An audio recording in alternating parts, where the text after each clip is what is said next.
नमस्कार, आप देख रहे हैं सिटी न्यूज और मैं हूं आपके साथ कंचन। बच्चों को शिक्षा के लिए ज्यादा दूरी तय नहीं करनी पड़े, इसके लिए सरकार की ओर से गांव के आसपास स्कूल खोले गए। बेटी पढ़ाओ बेटी बचाओ ऐसे तरीके के राज्य सरकार और केंद्र सरकार की योजना तैयार की गई है, लेकिन बच्चे स्कूल तक कैसे पहुंचे, इसकी कोई व्यवस्था सरकार की ओर से नहीं की गई है। पलामू जिले मुख्यालय अंतर्गत सतबरवा प्रखंड के अति नक्सल प्रभावित क्षेत्र पंचायत घुटवा ग्राम सोहड़ी जिला में सरकारी स्कूल सड़क चकाचक जरूर हो गई है, लेकिन पढ़ने पढ़ाने वालों की मुश्किलें कम नहीं हुई हैं। पलामू जिला मुख्यालय से महज 50 किलोमीटर की दूरी पर सतबरवा प्रखंड में एक ऐसा ही विद्यालय है जहां के बच्चे खेत की मेड़ के रास्ते स्कूल जाने को विवश हैं। विद्यालय एक ऐसा स्कूल है जहां तक पहुंचने के लिए आज तक रास्ता नहीं बन सका। ऐसे में बच्चे और शिक्षक खेत की मेड़ से होकर स्कूल जाने को मजबूर हैं। सबसे अधिक परेशानी बरसात के दिनों में होती है। खेत की मेड़ पानी से फिसलन भरी हो जाती है। ऐसे में बच्चे फिसल कर खेत में गिर जाते हैं। फिसलन से बच्चे के लिए बच्चे जूते चप्पल पहनने से बचते हैं। स्कूल के प्रधानाध्यापक प्रफुल्ल सिंह ने बताया कि कई बार विभाग को लिखा गया है, लेकिन जमीन की अनुपलब्धता के कारण सड़क नहीं बनी है। बच्चे बताते हैं कि फिसलन के कारण अक्सर चोटें आती हैं, कपड़े गंदे हो जाते हैं, वो अलग। जहां सरकार शिक्षा को दुरुस्त करने के लिए करोड़ों रुपए खर्च कर रही है, डिजिटल इंडिया का ढिंडोरा पीट रही है और निजी विद्यालयों से तुलना कर रही है, वहीं दूसरी ओर खबर झारखंड राज्य के पलामू जिले से है, जहां सतबरवा प्रखंड से करीब 15 किलोमीटर दूर सुदूरवर्ती क्षेत्र के सोहड़ी गांव में +2 उच्च विद्यालय है, जहां पर वर्ग 1 से 12वीं तक की पढ़ाई होती है। विद्यालय करोड़ों की लागत से निर्मित है, लेकिन विद्यालय तक पहुंच पथ नहीं है। आपको बताते चले कि विद्यालय आज़ादी से पूर्व ही 1940 में स्थापित है, जो उस समय प्राथमिक था, जो 2017 में +2 हो गया है और जिसे अभी तक सड़क नसीब नहीं हुई है। विद्यालय में सारी सुविधाएं हैं जो एक निजी विद्यालय में होनी चाहिए। यहाँ पर smart classroom, computer lab, tab lab, विज्ञान प्रयोगशाला और यहाँ तक कि सरकार ने पर्याप्त शिक्षकों को भी दे रखा है। बड़ी बड़ी इमारतें हैं, सुख सुविधा की कोई कमी नहीं है, लेकिन ये मूर्खता कहें या सरकार की कमजोरी, यहाँ पर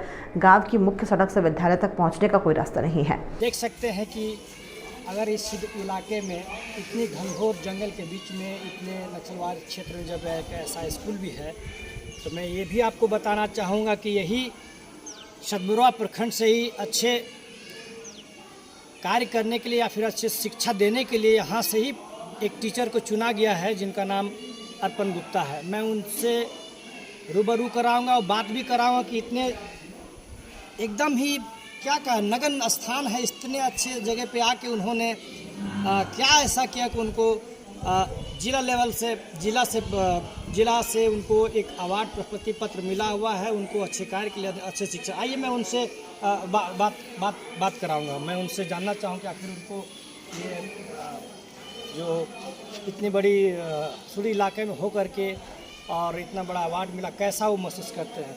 सर नमस्कार कह रहे हैं। सर नमस्कार।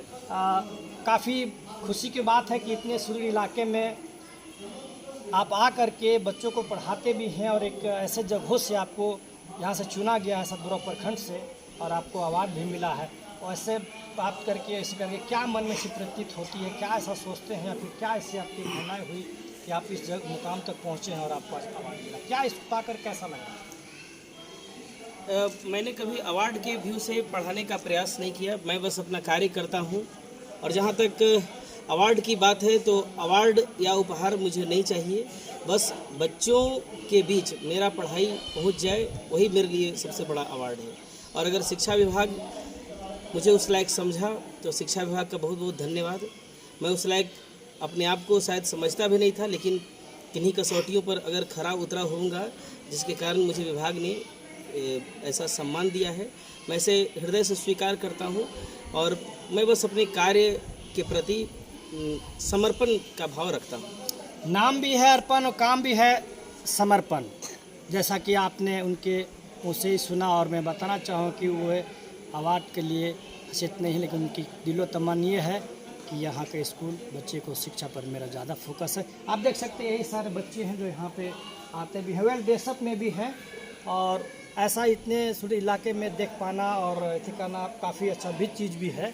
और मैं थोड़ी देर में यहाँ के प्रिंसिपल से भी मैं आपको बात कराऊंगा, उनसे भी जानना चाहूँगा कि आखिर क्या समस्या उनके साथ होती है और इतने अच्छे इतने घनघोर इलाके में आकर के बहुत सारे शिक्षक और सब मिल के परिवार से काम करें।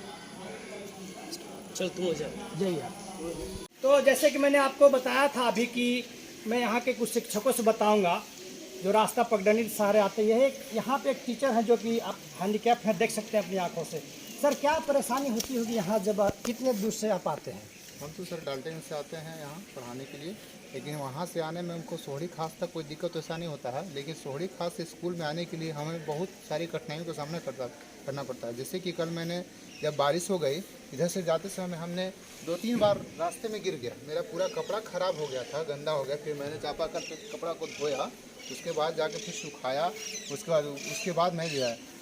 और मेरे साथ और सारे शिक्षक जो अभी आते हैं उनको भी यही परेशानी, जो बच्चों को भी साथ ऐसी परेशानी झेलना पड़ता है, और ज़्यादातर मुझे ज़्यादा कष्ट है। क्या नाम हुआ आपका? मेरा नाम संतोष कुमार शर्मा है। ये देखिए संतोष जी हैं जो कि हैंडीकैप्ड हैं और डाल्टन से आते हैं। इनकी परेशानी आप देखिए कितनी, उधर से तो खैर आ जाते हैं, लेकिन जब स्कूल के करीब आते हैं गाँव से रास्ता एकदम ही नहीं है, तो मतलब काफ़ी दिक्कत भी होती है। बहुत ज़्यादा दिक्कत होती है, खासकर हमको तो बहुत ज़्यादा दिक्कत होता है। मैंने वहाँ से यहाँ आने में हमको मैंने आधा घंटा समय लग जाता है धीरे धीरे। कल तो हम गिर गए, 2-3 बार गिर गए हैं कल, और हमेशा ऐसा मेरे साथ होता है। तो अभी आप देख रहे थे कि संतोष जी हैं जो विकलांग के हैंडीकैप्ड हैं, यहाँ पे शिक्षक के रूप में हैं और पढ़ाते हैं, और वो अपनी परेशानी को बताएं। पॉज कर दीजिए। अनुज कुमार नाम है। कहाँ से आते हैं? तो आते हैं कुंदरी से। कुंदरी से। यहाँ आने जाने में क्या कोई परेशानी होती है? मैं तो पिछले 22 साल से यहाँ हूँ। हाँ। जंगली एरिया है, परेशानी तो है ही। विशेष क्या परेशानी है सर? सिर्फ रास्ता का परेशानी मिल रही है। अच्छा। और तो सिर्फ मान लीजिए कोई समस्या नहीं है। पहले सामाजिक कुछ दिक्कत होता था आने जाने में, लेकिन अब ऐसा कुछ नहीं रहा। मेन समस्या रास्ते का ही है। विगत 22 वर्ष से सर आप यहाँ पे हैं, तो क्या आपने कभी समस्या को सरकार तक, प्रशासन तक, शिक्षा विभाग तक पहुँचाने का प्रयास किए है? पत्रकारिता के माध्यम से भी, और आपको दिया गया है, ब्लॉक में भी दिया गया है, जिला स्तर तक भी दिया गया है, लेकिन कोई समाधान निकलता हुआ दिख नहीं रहा है हम लोग को। अच्छा। क्या अभी कुछ अपील करना चाहेंगे सरकार से? सरकार से मैं यही अपील करना चाहूँगा, चूँकि विद्यालय जो है तो 10+2 तक हो चुकी है, और ग्रामीण क्षेत्रों में जैसे कि मान लीजिए सतबरवा प्रखंड से 14-15 किलोमीटर की दूरी पर विद्यालय है। यहाँ के बच्चे पहले जो है सो उतना दूर स्कूल पैदल भी और साइकिल से जाते थे, लेकिन आज अगर हमारे बीच विद्यालय बनकर खड़ा है, जहाँ बहुत 5-6 गांव से लोग पढ़ने आते हैं, बच्चे यहाँ पर आ रहे हैं। और सबसे बड़ी समस्या यहाँ की जो है सो रोड हमको दिखाई दे रही है। अगर उसका निदान कर दिया जाए तो बहुत ज़्यादा विकास होगा इस विद्यालय का। ये तो आप आए होंगे तो आप अपने से ही समझ गए हो कि क्या समस्या होगा यहाँ पर, और आप पूरे विद्यालय में घूमे तो इससे आपको सारा समस्या कहने से ज़्यादा अच्छा है कि आप समझ गए होंगे। लेकिन मैं ये ज़रूर बताऊंगा कि यहाँ पर आने जाने के लिए सड़क का काफ़ी दिक्कत है, जिससे कि बच्चे, शिक्षक, सारे लोग परेशान हैं। बहुत बार इस तरह के प्रयास किया गया, विभाग को भी इसकी सूचना दी गई, लेकिन अभी तक कोई कार्रवाई नहीं हुई। हम तो सरकार से ही मांग करते हैं आपके माध्यम से कि इस न्यूज़ को वहाँ तक पहुँचे, खबर को, जिससे कि यहाँ पर सड़क बन जाए। इसलिए कि यह बहुत ही ग्रामीण इलाका, सुदूर एरिया है, जहाँ के 5-6 किलोमीटर से ही बच्चे पैदल आया करते हैं पढ़ने के लिए, और अगल बगल में कोई भी ऐसा विद्यालय नहीं है जो कि पहली क्लास से लेकर के 12वीं तक हो। इस परिस्थिति में पढ़ाई तो बाधित हो जा रहा है, वर्षा के कारण बच्चे गिर रहे हैं, कपड़ा गंदा हो रहा है, टीचर गिर जा रहे हैं, ये बहुत बड़ी समस्या है। और आज के समय में सरकार का जो सोच है शिक्षा के ऊपर, उसमें निश्चित रूप से यहाँ पर सड़क बनाने का प्रयास करना चाहिए।